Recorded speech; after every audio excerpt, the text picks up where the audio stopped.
Hi, everyone, and welcome to the Private Practice with Soul podcast. This is the first podcast for counsellors that just don't align with the traditional approaches to business and that want to use their spiritual gifts, talents, and interests to create, you guessed it, a private practice with soul. So, look, leave it to me to provide you with everything you need, including strategies that you can use to increase your income, reduce your workload, and of course, increase inquiries and referrals to your beautiful soul-led private practice. I love it so much. If you haven't done it already, grab your journal, grab your pen, and let's begin. Hello and welcome to another episode of the Private Practice with Soul podcast. So pleased you are here. I feel like I've been saying this a lot lately, but I just want to preface this episode by saying if you hear a little bit of crying or whimpering or maybe even some barking, it's just because Buddy is in training. He has his L plates on, learning how to be quiet while mummy's working. So yes, he's in training for that at the moment. So if you hear something, please understand that's all it is, and I'll thank you for your patience and your understanding. So before we get started, I just want to give you a little update. You know, it has been a week today since I purchased the digital marketing course, and guess what? I sold 2. And that was really, really good because it was very unexpected, but I sold 2. So the first one made back my money. The second one put me in profit. So $497 US is actually $777, or it was on the day I converted it to Australian dollars. So super duper excited about all of that. I hope you enjoyed the last podcast where I went over answering some of the questions for it as well. But that's not what we're talking about today. What I want to talk with you about today is your fees. And this has come about because, as you know, I was doing a bunch of, giving back sessions, free coaching sessions for lovely private practice owners and emerging private practice owners in my community. And this comes up a lot, almost as much as marketing. And in fact, I would go as far as to say your fee is part of your marketing. And I'll explain why in a moment. But fees definitely came up. And they often do, don't they? And I can appreciate why that happens. In fact, it happened for me too when I was first starting out. You know, I used to, when there was this time, I think I might have told you already, I had just started charging fees and I was charging $15. So clients were needing to pay the full amount, which was whatever, I think it was about $100 for a session. And there was a lot of kickback over it, and it really shook my confidence because I thought, wow, they're paying me $15 because they got $85 back. I'm thinking, wow, they're paying me $15 and there's all this pushback over $15, you know, and it made me want to stop charging and just keep doing it free. Well, free to them, which meant no out-of-pocket expenses to them. But of course I couldn't, because doing sessions at $80 or $85 an hour is absolutely not sustainable. Anyway, I remember I had just started charging and I was just sort of getting into the swing of it. I think I'd been charging this $15 for a few weeks and things were starting to settle down and I was starting to feel a little bit better about it. And I met up with a friend of mine, Kylie. Kylie is a psychologist and she was working in the inner city. And she came down to see me just for lunch, just to have a visit. We never met before, but we knew each other from Facebook.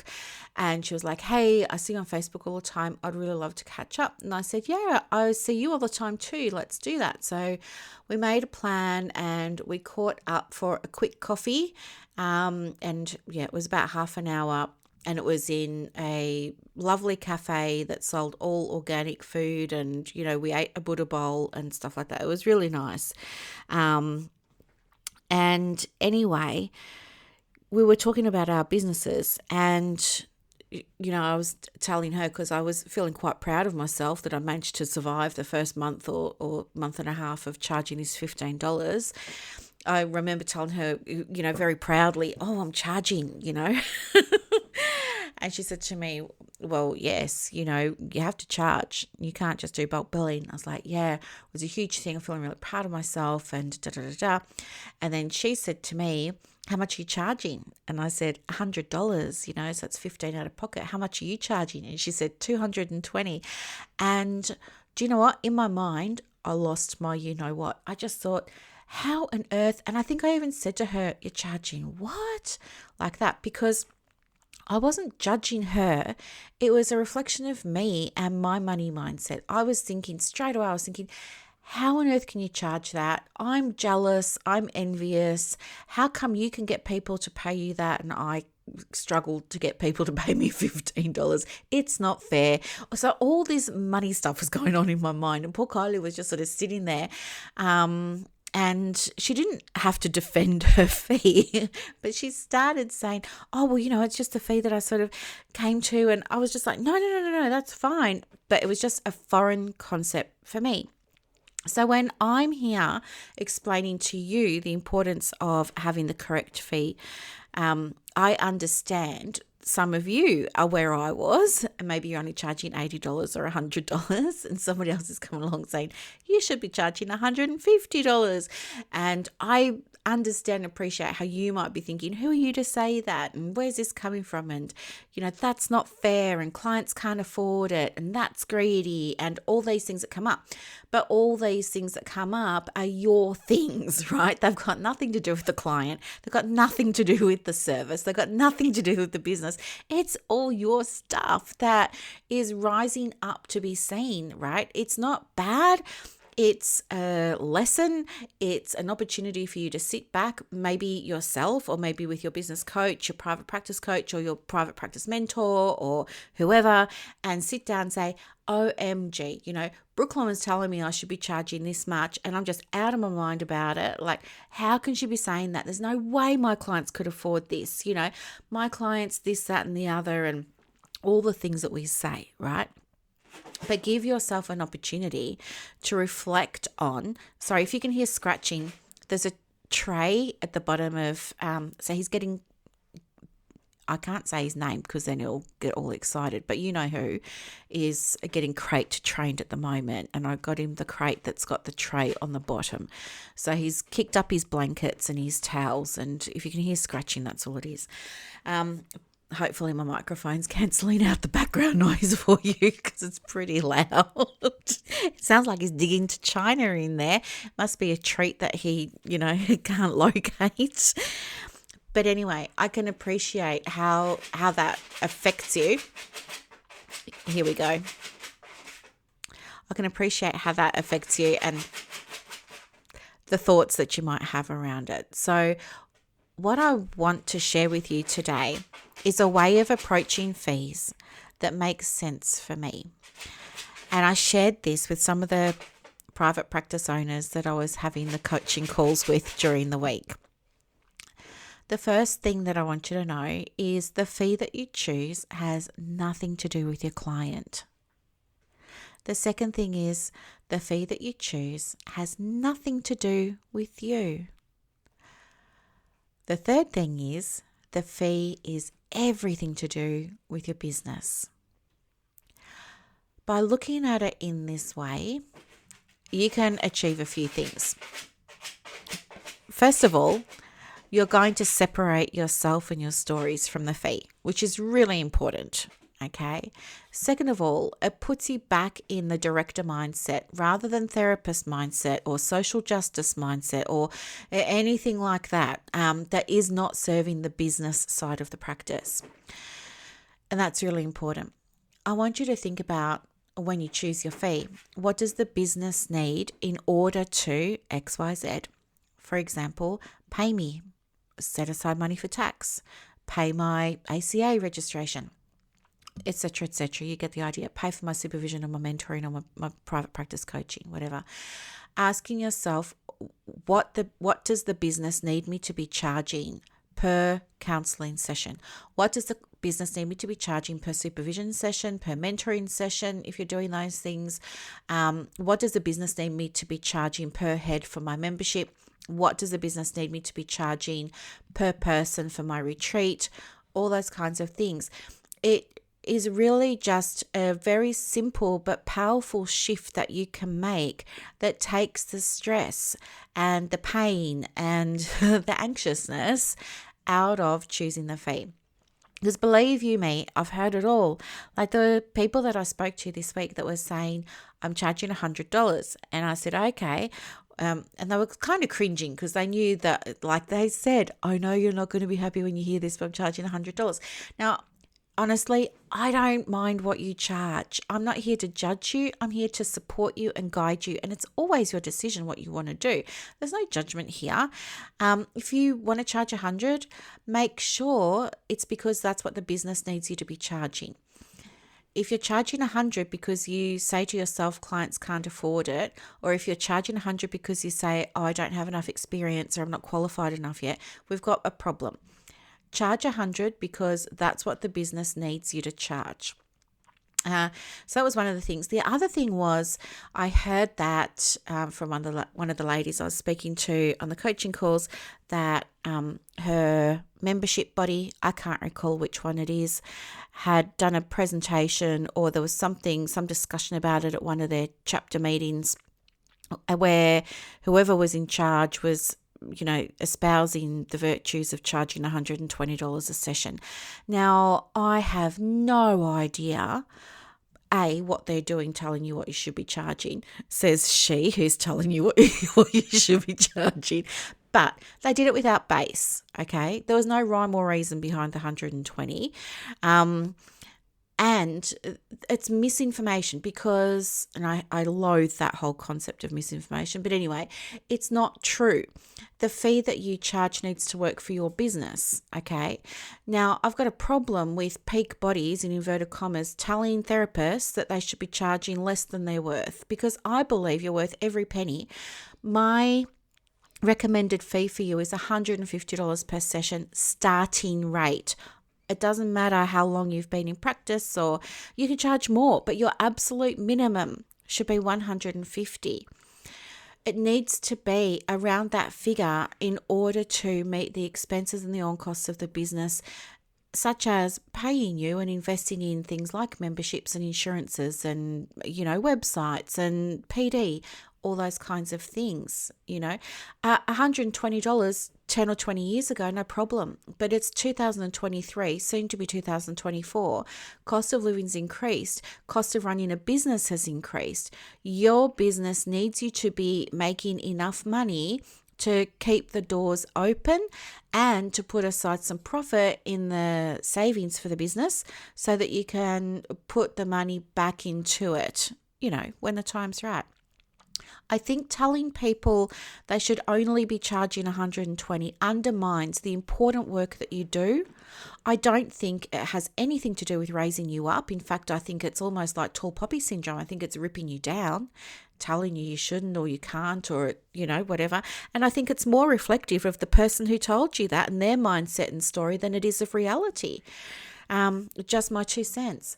And it worries me because when people are members of peak bodies, they usually become a member, I know there are always exceptions to the rule, through their studies, through the course of their studies. So what's happening is they're going off and they're at an institution, they're learning about counselling, and somebody somewhere says, a well-meaning tutor or lecturer or professor says, hey, you should be a member of ACA or PACFA or whoever else, right? And so as a student, you sign up and you get your student membership, and then boom, starts the indoctrination and the brainwashing about all this stuff. And because you look up to them and you respect them and you're not yet qualified and all those sorts of things, you absorb everything that they give you as true, when in fact it's not. Some of it is just not based in reality at all, like this figure of $120. It doesn't work. It's not going to keep your practice afloat. It's going to potentially lead to burnout. It's going to potentially lead to you resenting this. It's going to potentially lead to all kinds of other issues like emotional distress, emotional unwellness, physical ailments and symptoms, not to mention what's going to happen to you spiritually because you're feeling out of alignment, because that, this fee is nothing about you and you need the money to be coming in. I mean, I know not everybody wants to be a millionaire. I don't want to be a millionaire either, but you certainly need to be able to make enough to be comfortable in your practice, comfortable enough that you can take a day off here and there to spend with the family, to go to the inter-school sports, to go to the wedding, to be sick, and not have to worry that you can't pay yourself that day. That's not going to happen if you're charging $120. So stop doing it and start questioning the information that is coming to you from all the different places, because I appreciate it is coming to you from loads of different places. I'm one of them. And a lot of the time what I say is different to what you're hearing with some of those membership buddies. I understand that, and I don't want to confuse you. I want to help you, and I have no agenda other than to help you. Okay? There's no agenda here. But do start questioning. Next time you're at one of those meetings and somebody says, you should charge 120, question it. Say, what's that based on? How do you know that? Where did you get that figure from? What would that mean for me? Ask the questions. Don't be afraid. You are all very good at learning. And part of learning is having an inquiring mind. You want to ask questions. You don't just have to sit there and accept everything that's been told to you as law. You have an opportunity as a health professional, and you should, as a health professional, ask questions. It's safe for you to do that. It doesn't mean you're a troublemaker or anything like that. Don't be afraid to ask it, because I guarantee if you're sitting there in one of your chapter meetings and whoever's running it tells you should be charging 120 and you're thinking, oh, where'd this figure come from? I bet you there'll be other people in that circle with you that are wondering the same thing. The other thing that I heard during the coaching calls when it came to fees, and I was saying to people, oh, how did you come across that fee? Let's just say it was $100 again, which I can't remember. It could have been. People would say to me, oh, that's how much other counsellors are charging in my area. That's how much other psychs are charging in my area. That's how much other social workers are charging in my area. And my response to that is, well, bully for them. That's amazing for them. Off they go. But again, it's got nothing to do with you. Don't copy other people's fees because you don't know what to charge. Get educated. Learn about the business side of running a practice. You don't know how those other practices came at their fees. Perhaps they sat down and they talked to their accountant and that was the fee they arrived at. Perhaps they sat down and they spoke to their supervisor or their private practice coach about the fees and that's what they arrived at. Perhaps that's all their business needs to keep it afloat because they don't have many outgoings or expenses. Or maybe they've got somebody at home who's also an income earner who's picking up the slack. You don't know, right? You can't compare your practice to everybody else's and say, oh, well, they're all kind of charging about 100, so I better just charge around 100. No. Again, your fee has nothing to do with you. Has nothing to do with you, has nothing to do with your clients, it has nothing to do with other practices.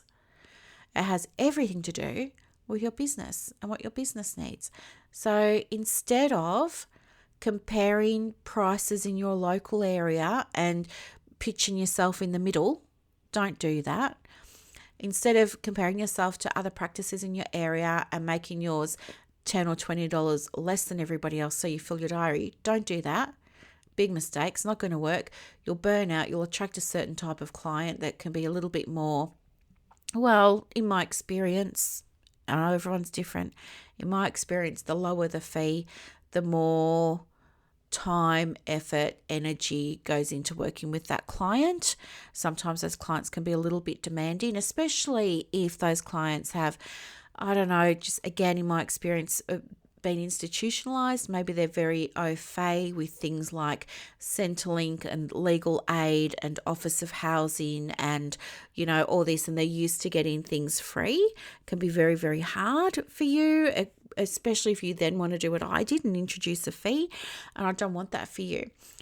So really ask yourself again, what does the business need me to be charging in order for me to and connect it with your shadow values. In order for me to feel more in control, that's my shadow value, as you know, I want choice. So for me, a control means choice. I want choice over how I spend my time, how I spend my week, da da da da da. Like at the moment, I work from 9 a.m. till 12 every single day. And some of those times are with clients. Some of them are doing coaching calls in my groups, and some of them are just on admin. Okay. But that's what I do because I want my afternoons. So if you've been on my Instagram lately, you'll see that, I think most afternoons I'm off down the coast, down Sorrento, getting lunch, taking my mum and buddy out for a drive. And, that's freedom to me. That's choice to me. Like other therapists might still be at work. To me, that just sounds horrible. Like I just want to work mornings and have the rest of the day and night to myself. But it gives you, link it to your shadow values. So it might be control, it might be superiority or authority, it might be rebelliousness, whatever your shadow value is. But link it back to that because that'll also make it so much easier for you to apply your fee. And then there was another question about what do we do for, if I'm going to raise my fee, what do I do with my existing clients? Like, how do I let them know I'm raising my fee? Well, the simple answer to that is I would say something to them like this. Hey, Brooklyn, over the next coming weeks, you're going to start to see some communication from my practice about my new fee. My new fee is going to be $150. Now, I know that is different to what you currently pay. You currently pay me $100. This fee is not going to apply to you. I'm just bringing it to your attention so that you don't panic. Because you're already a client of mine, I'm going to leave our fee on $100 until we finish our current course of work together, or until, like you could say that, for example, or you could say until 31st of December. So you just put a end point on it. So it's either going to be when they finish working with you, which might be 2 or 3 sessions, maybe it's going to be a little bit more, or say it's going to be the end of the year or mid-year or whenever, next month or something like that. But we want to honour people who supported us when we were building our practice, and where we can, try and keep them at the same rate until it kind of gets to a point where you do feel like it's necessary to bring them onto the new one, but just give them loads of notice. For me, with my counselling clients, if I increase my fee, I certainly don't pass that on to existing clients. I let existing clients know, but all new clients that book in for me come in on that new fee. So that's how you do it. And the other thing too the other question was about cancellations and, what do you do if, it's not fair because someone's booked in for a session and then they've not attended and you're now chasing them up with invoices and reminders about cancellation fees and they're just not paying. Well, how do we avoid this? What do we do? Well, the thing is, you need to have your business set up to accept payment from the beginning. So if this is something that you want help with, connect with me and I will certainly guide you through it. It's different for each business depending on, things like what software that you're using and things like that. But the process is pretty much the same. Get payment at the time of booking. That's it. And the other option that you have there as well is to keep payment details on file with a signed consent form that gives you permission to process the credit card or whatever option they're using in the event that they cancel within your cancellation period. So there are all kinds of things that you can do, and you can do them in ways that have compassion. You can do them in ways that are kind and respectful, where you're not being a mean ogre. But essentially, we just want to keep it out of the therapy session, away from the therapy session. We want to have everything automated because otherwise things can potentially impact the therapeutic relationship, which will then impact the work that you're doing with clients. So keep it separate, keep all the money stuff separate from the actual sessions, have it on autopilot, make sure you've got your forms signed off at the start of treatment so that everybody's on the same page, there's no surprises, and go from there. So I hope this was a helpful episode for you. Thank you so much for being patient with the noise you may have heard a little while ago. I really appreciate it. I hope that you're all having a wonderful, wonderful day. And looking forward to hearing about your news with your private practices. Bye for now. I hope that you loved this episode as much as I loved putting it together for you. To get more resources to help you in your private practice, head over to Instagram. My handle is @theprivatepracticecoach. And also, if you want more inquiries and referrals for your business, let me know. I have a program called Clients on Demand that opens every quarter, and I can absolutely get you some information for that as well. You are doing an amazing job. Thank you for sharing your gifts with the world. Bye.